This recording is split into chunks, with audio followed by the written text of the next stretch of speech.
নমস্কার বন্ধুরা, কেমন আছেন সবাই? মমস কিচেনের আরেকটি নতুন রেসিপিতে আপনাদের সকলকে স্বাগত জানাই। আজকে আমি তৈরি করব কাটা নিমকি। আর এটি তৈরি করার জন্য আমি প্রথমেই একটি পাত্রে নিয়ে নেব 1 কাপ ময়দা।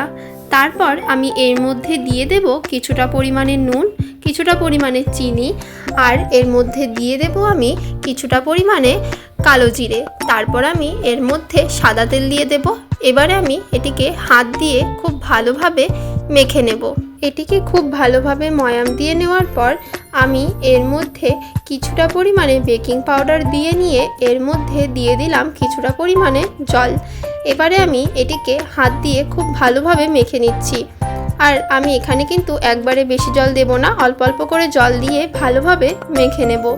ব্যাস, এখানে আমার মাখা হয়ে গেছে। এবারে আমি এর মধ্যে দিয়ে দেব কিছুটা পরিমাণে সাদা তেল। সাদা তেল দিয়ে নিয়ে এটিকে এবার আমি খুব ভালোভাবে বেলে নেব। এটি ভালোভাবে রুটির মতো করে বেলে নিচ্ছি আমি এখানে। এবারে আমি একটি ছুরির সাহায্যে এটিকে নিমকির শেপ দিয়ে কেটে নিচ্ছি। আপনারা এখানে দেখতেই পাচ্ছেন। ব্যাস, এখানে আমার সবগুলো নিমকি কেটে নেওয়া হয়ে গেছে। এবারে আমি এগুলিকে আলাদা আলাদা করে রাখছি এবং একটি থালে রেখে দিচ্ছি। এবারে আমি একটি কড়াইতে সাদা তেল গরম করে নিয়ে এর মধ্যে নিমকিগুলো ছেড়ে দেব এক এক করে।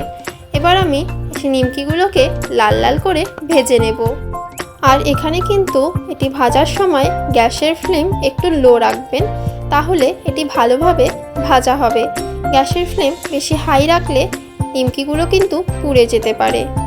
ব্যাস, লাল লাল করে ভেজে নেওয়ার পরই তৈরি হয়ে গেল আমাদের মুচমুচে কাটা নিমকি। রেসিপিটি যদি আপনাদের ভালো লাগে তাহলে অবশ্যই বাড়িতে একবার ট্রাই করবেন এবং এটি সন্ধ্যের টিফিনে আপনাদের ঠিক কেমন লাগলো সেটি অবশ্যই আমাকে কমেন্টে জানাবেন। রেসিপিটি যদি আপনাদের কিছুটা ভালো লেগে থাকে তাহলে অবশ্যই একটি লাইক করে পাশে থাকবেন। আমার চ্যানেলের রেসিপিগুলো যদি আপনাদের ভালো লাগে তাহলে অবশ্যই আমার চ্যানেলটিকে সাবস্ক্রাইব করে দেবেন। আজকের মতো এইটুকুই। দেখা হচ্ছে আবার পরবর্তী একটি নতুন রেসিপি নিয়ে মমস কিচেনের আরেকটি নতুন ভিডিওতে। আপনারা সবাই সুস্থ থাকবেন, ভালো থাকবেন।